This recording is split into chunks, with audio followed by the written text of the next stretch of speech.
Wala bang nag-a-advise dito? Oh, yan talaga ang tanong ni Topacio mga kababayan, na wala bang nag-a-advise kay BBM? Bakit mukhang hindi pinag-iisipan ang kanyang mga desisyon mga kababayan? Kaya daw nagkandaloko-loko dahil ang kanyang landas na dinadaanan mga kababayan is bad for the optics para sa kanyang presidency. Katulad na lang mga kababayan na ang akusasyon na nga sa kanya ay addict. Ayon kay Topacio ha. Tapos pinapardon pa niya mga kababayan ang mga taong sinasabing drug lord na sina Mabilog mga kababayan.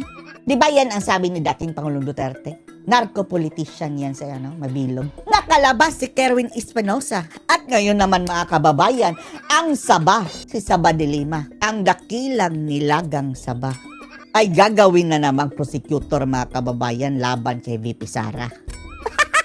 Kaya ang sabi ni Topacio mga kababayan, wala bang nag-a-advise dito? Kaya nagkandaloko-loko. Oh, panoorin niyo po ha.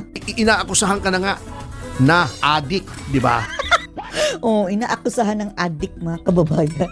O, bago ang ilalagay mo pa dyan yung mga Oh. Hindi lang akusasyon mga kababayan ha. Mayroon pang mga testigo. Sina Cathy Binag, si dating Pangulong Duterte, na nagresulta na nga mga kababayan niya yung pasabog ni dating Pangulong Duterte sa kanyang pagkakulong. Si dating Pangulong Digong talaga ang source niyan mga kababayan Diba? Siya talaga ang unang-unang nagsabi na bangag si BBM. O eto na ang resulta. Pinatapon na sa ICC. Neki ko si Teng, si Cathy Binag. Tapos mayroon pa yung isa mga kababayan. Basta pareho daw sila ng paaralan sa Oxford. Positibo nilang kinumpirma ang pagiging addict ni BBM. At hindi lang yan mga kababayan. Aside sa pagtanggi niya sa hair follicle drug test. At wala pong categorical na denial mga kababayan sa tanong na addict ba siya o hindi. Hindi rin dininay, di ba? Wala tayong narinig kay BBM na sinabing, no, I am not an addict, period. Kahit pa ayaw niya na pa-hair follicle drug test mga kababayan, sasabihin lang niya, hindi ako addict. Anong sagot niya? I will not dignify that with an answer. Meaning, hindi ko sasagutin kung addict ako o hindi o ganyan mga kababayan. Tapos ngayon. Etong mga personalidad na sabit sa kaso sa droga, yun pa ang kanilang sama-samang babangag muli. Papardon mo pa yung mga ibang naakusa ng adik. Si Mabilog, pinardon mga kababayan, at hindi lang yan mga kababayan, naging advisor pa ngayon ha. Si Mabilog di Tambaluslos. Grabe. Oh, naging advisor na mga kababayan. Na pusher. At yung mga ibang pusher na napagbintangan, yung No, si Kerwin Espinosa na umamin na drug lord siya. Nakalaya at naging mayor pa mga kababayan. pang gagawin yung prosecutor. Teka muna. At isa, si Dilima, binawi ang acquittal ha. Ginawang prosecutor pa mga kababayan.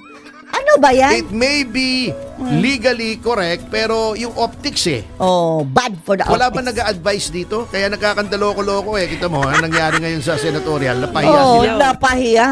Ang sabi ni Arnold Clavio, gumastos pa ng 20 billion mga kababayan sa kampanya. May nagbulong sa akin na meron silang alam na yung isang judge, yung si Gito na na-promote na, Na-promote pa mga kababayan ha. Yung judge. ay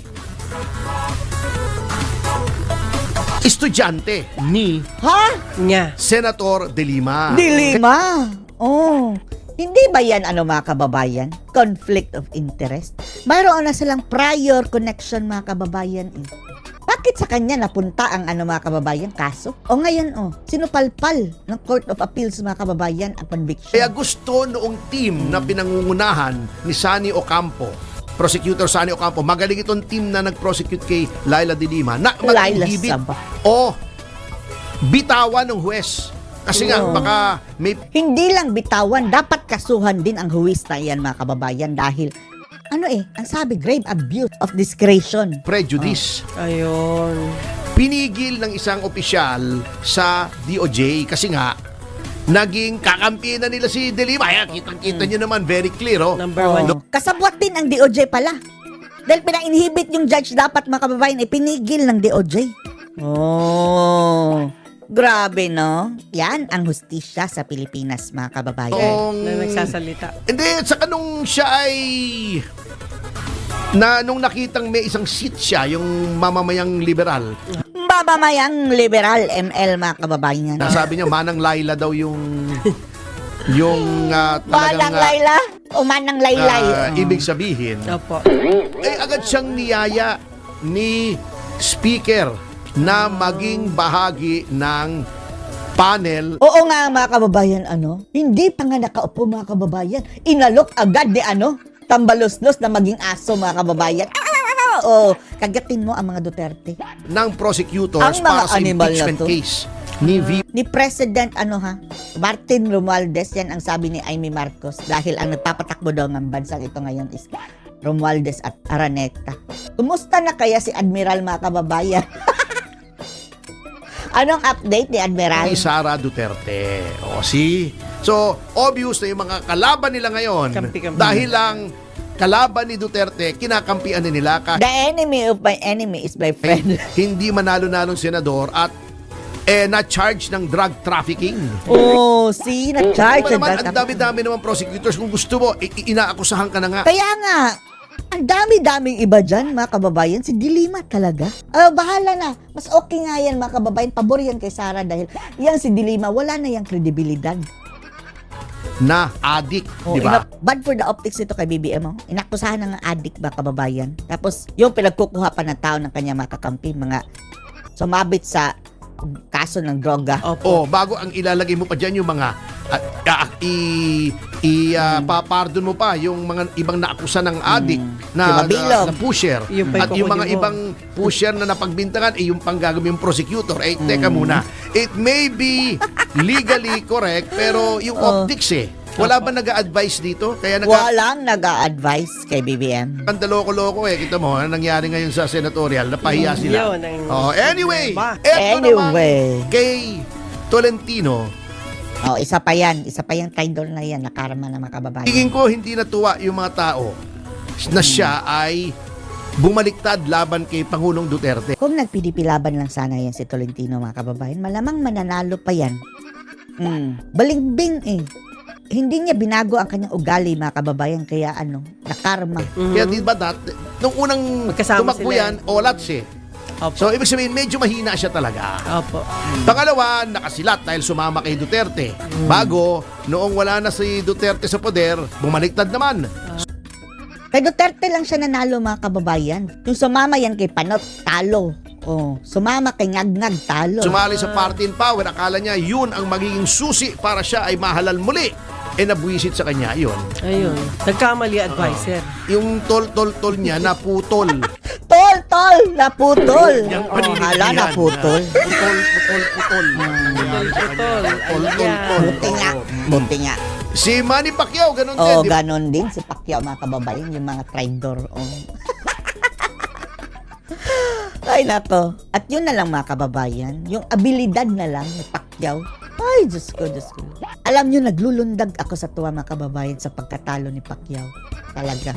Dati, binabanatan niya si BBM. Ngayon, naging mabuti si BBM. Sama-samang babaka Alam nyo, muli. sila. akala nyo lang na hindi The best na si BBM mga kababayan. ikita yan ng taong bayan.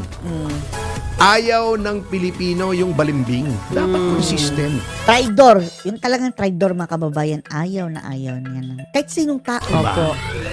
Kaya yung sa local, you might get away with it kasi maraming factor sa local Si COVID Pimentel mga kababayan, minalas rin. Olats, local position mga kababayan. Ibang politika sa local kaysa sa national. Opo. Yung partner ni Kaya diba, Pacquiao, noon buti nga. pinag-uusapan natin, may mga tao mananalong palagi bilang senador. Halimbawa, Si Cynthia Villar mga kababayan. Di ba, panalong senador pero talo doon sa local election. si Ping Lacson, patakbuhin mo sa Cavite yan, mahihirapan yan. Yung Olats. Pero sa senatong mga kababayan, panalo. anak nga niya, Olats Olats doon. Oo nga, no? Si Coco Pimentel, kita mo, hindi na Coco nanalo sa lokal yan. Tumakbo yung Cagayan de Oro Mayor, kamote nangyari, may ulan. Kamote. Ngayon, tumakbo sa lokal. Ito mo si Coco, Marikina, Olats. Kaarkina, Olats. Cagayan de Oro, Olats. Pero senador, nananalo. Nanalo. Palagi na, although laging alanganin, hindi ko sinasabing si Coco Pimentel ay alanganin, ha? Alanganin ba, kababayan? Parang hindi maintindihan kung pasok. Alanganin ba si Coco? O hindi eh. Wala natin Yun ang Ano sinasabi kaya ko. itong sinasabi nito ba? Ito si Laila de Lima. Oh, si Laylay. At itong kasong ito, inabsuelto si Laila de Lima. Pero si OSG Menardo Guevara, O Solgen pa ni BBM, mga kababayan. Nag-away ba sila? Then Solgen yan ay. Pero pro Duterte yan si, Solgen dati. Pero mukhang papaling-paling, mga kababayan eh. Buti naman at kumilos yan si Solgen, Guevara. Hindi. ay Papapagalitan niya ni BBM. nag-apila. Pumunta siya sa Court of Appeal, sabi niya, on certiorari, sabi niya, grave abuse of discretion ang ginawa ng Nag-agree ang Court of Appeals. Court of Appeals. Bakit? Hindi ang Court of Appeals, yung RTC. Anong Regional Trial Court, I'm sorry. RTC. Regional Trial Court, bakit? Kasi binase lamang niya ang pag-absuelto kay De Lima sa recantation ng isang tao. Ni Ragos. Si Ragos. Paano yung Yung mga iba pang nagtestigo labang kay De Lima at hindi diniscuss kasi ang rule para maging valid ang isang desisyon, it must state the facts and the laws on which it is based Ayun. as Kamote, mga kababayan. as an element of due process. Due process. Para malaman nung tao na natalo, bakit ako natalo? Eto hindi eh. So, binaliwala yung pag-acquit kay Senator De Lima. Binaliwala ang pag-acquit ni De Lima. So, anong masasabi nyo dito, mga kababayan? Post your comments below.